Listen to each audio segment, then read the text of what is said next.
हनुमान चालीसा, हम सबने इसका नाम सुना है, इसे पढ़ा है। पर क्या ये सिर्फ 40 छंदों का एक भजन है या फिर साहस, समर्पण और असीम शक्ति का एक पूरा महाकाव्य? तो आइए आज इसी आध्यात्मिक यात्रा पर चलते हैं और देखते हैं कि इसकी पंक्तियों में ऐसा क्या है जो आज भी करोड़ों लोगों को प्रेरणा देती है। चालीसा की शुरुआत ही होती है आत्मशुद्धि के एक बहुत ही गहरे विचार से। मन मुकुर सुधारी, मतलब अपने मन के आईने को साफ करना।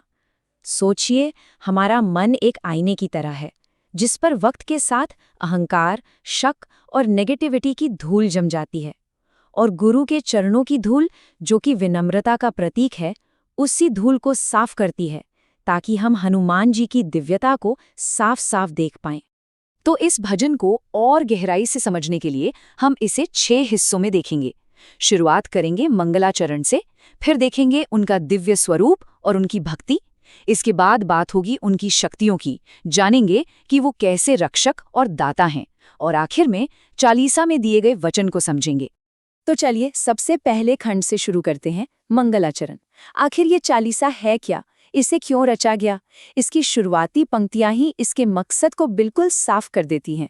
तो चालीसा शब्द आया है 40 से। जैसा कि नाम से ही जाहिर है, ये 40 छंदों का एक भक्ति काव्य है। और हनुमान चालीसा तो यकीनन सबसे ज्यादा पढ़ा और सुना जाने वाला भजन है। इसकी खासियत क्या है? इसकी सादगी और इसकी गहराई। यही वजह है कि ये करोड़ों लोगों की रोज की जिंदगी का हिस्सा बन चुका है। तो सवाल ये उठता है कि चालीसा का पाठ किया क्यों जाता है? देखिए, इसका जवाब जीवन के सबसे बड़े लक्ष्यों में छिपा है, जिन्हें 4 पुरुषार्थ कहा जाता है, यानी धर्म, अर्थ, काम और मोक्ष। और चालीसा में यही बताया गया है कि हनुमान जी के निर्मल चरित्र की महिमा गाकर इन चारों फलों को, इन चारों लक्ष्यों को पाया जा सकता है। चलिए अब आते हैं दूसरे खंड पर, हनुमान जी का दिव्य स्वरूप। जरा उन शब्दों की शक्ति को महसूस कीजिए जिनसे उनके भव्य और तेजस्वी रूप का एक जीता जागता चित्र खींचा गया है। चालीसा में हनुमान जी का एक पूरा सजीव चित्र मिलता है। कंचन बरन, मतलब सोने जैसा दमकता शरीर, कानन कुंडल कुंचित केसा, कानों में कुंडल और घुंघराले बाल, फिर हाथ वज्र और ध्वजा विराजे, यानी हाथ में गदा और ध्वजा। ये सिर्फ एक शारीरिक वर्णन नहीं है, ये सब उनके तेज, उनकी शक्ति और धर्म के रक्षक होने का प्रतीक है। और उनकी इस शक्ति का स्रोत क्या है? उनकी दिव्य वंशावली। उन्हें शंकर सुवन कहा गया है, यानी भगवान शिव का ही अंश, उनका अवतार, और साथ ही केसरी नंदन, मतलब वानर राज केसरी के पुत्र। तो देखिए, इस दोहरे वंश से उन्हें शिव का तेज भी मिला और केसरी का नेतृत्व भी। अब चलते हैं हनुमान जी के चरित्र के उस पहलू की ओर जो उनका असली सार है, उनका दिल। और वहां बसती है भगवान राम के लिए उनकी असीम निस्वार्थ भक्ति। और सच पूछिए तो यही उनकी सबसे बड़ी ताकत है। बस ये एक लाइन, राम काज करे बेको आतुर, ये हनुमान जी के पूरे जीवन का निचोड़ है। इसका सीधा सा मतलब है कि वो हमेशा, हर पल भगवान राम का काम करने के लिए तैयार रहते हैं। उनकी अपनी कोई इच्छा ही नहीं है, उनका एकमात्र मकसद है राम की सेवा। इसी को तो कहते हैं सच्ची भक्ति। और इससे ये भी पता चलता है कि हनुमान जी सिर्फ एक कर्मयोगी सेवक ही नहीं, बल्कि एक आदर्श श्रोता भी हैं। राम, सीता और लक्ष्मण की कथा सुनने में उन्हें सबसे ज्यादा आनंद मिलता है। क्यों? क्योंकि वो तीनों तो उनके दिल में बसते हैं। तो उनकी भक्ति सिर्फ काम करने में नहीं, बल्कि सुनने और मनन करने में भी है। तो भक्ति की बात हो गई, अब आते हैं उनकी शक्तियों पर। चौथा खंड, यानी शक्ति का प्रदर्शन। यहाँ चालीसा हमें उनकी ऐसी ऐसी क्षमताओं से मिलाती है जो हमारी कल्पना से भी परे हैं, सूक्ष्म से लेकर विराट तक। उनकी शक्तियों में जो सबसे आकर्षक है वो है उनका रूप बदलने की क्षमता। वो जरूरत के हिसाब से खुद को ढाल लेते थे। एक तरफ जब सीता माता का पता लगाना था तो बन गए सूक्ष्म रूप, ताकि किसी को भनक तक ना लगे, और दूसरी तरफ जब राक्षसों को सबक सिखाना था तो विकट रूप धरकर पूरी लंका ही जला दी। ये है बुद्धि और शक्ति का कमाल का संतुलन।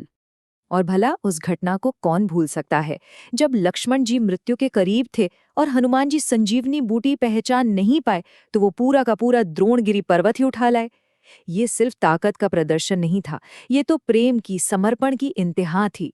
और इसी के बाद भगवान राम ने उन्हें गले से लगाकर कहा, तुम मम प्रिय भरते ही समभाई, तुम मुझे भरत जितने ही प्यारे हो। सोचिए, एक भक्त के लिए इससे बड़ा सम्मान और क्या हो सकता है। उनकी शक्ति की तो कोई सीमा ही नहीं है। चालीसा में एक जिक्र आता है कि बचपन में उन्होंने सूरज को एक मीठा फल समझ लिया था और उसे निगलने के लिए छलांग लगा दी। छंद है जुग सहस्र जोजन पर भालू। अगर हम आज के हिसाब से इसका आकलन करें तो ये दूरी करीब करीब 1,20,00,000 मील बनती है। ये उनकी दिव्य शक्ति का एक काव्यात्मक प्रमाण है। तो ये तो थी उनकी शक्तियां। अब 5वें खंड में हम उनकी उस भूमिका को समझते हैं जो उन्हें हर भक्त के दिल के करीब लाती है, एक रक्षक और एक दाता के रूप में। तो आखिर जब कोई भक्त उन्हें याद करता है तो हनुमान जी किन खतरों से बचाते हैं? आइए देखते हैं चालीसा खुद इसका क्या जवाब देती है। चालीसा में ये भरोसा दिलाया गया है कि वो हर मुश्किल के आगे एक ढाल की तरह खड़े हैं। कहा गया है भूत पिशाच निकट नहीं आवे, मतलब सिर्फ नाम लेने से बुरी आत्माएं दूर भाग जाती हैं। ना से रोग हरे सब पीरा, यानी वो बीमारियां खत्म करते हैं और हर दर्द को हर लेते हैं। वो संकट से छुड़ाते हैं और जब वो खुद रक्षक हों, तुम रक्षक काऊ को डरना, तो फिर किसी से डरने की जरूरत ही क्या है। और बात सिर्फ रक्षा करने तक ही सीमित नहीं है, वो दाता भी हैं। उन्हें कहा गया है अष्ट सिद्धि 9 निधि के दाता। अब ये अष्ट सिद्धियां क्या हैं? ये हैं 8 अलौकिक शक्तियां, जैसे अपना आकार बदल लेना। और 9 निधियां, ये हैं धन और समृद्धि के 9 दिव्य खजाने। मतलब उनकी कृपा से आध्यात्मिक शक्ति भी मिलती है और सांसारिक सुख भी।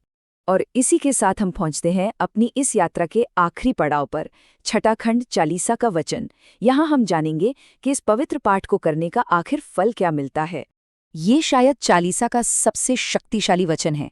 जो यह पढ़े हनुमान चालीसा होए सिद्धि साखी गौरीसा।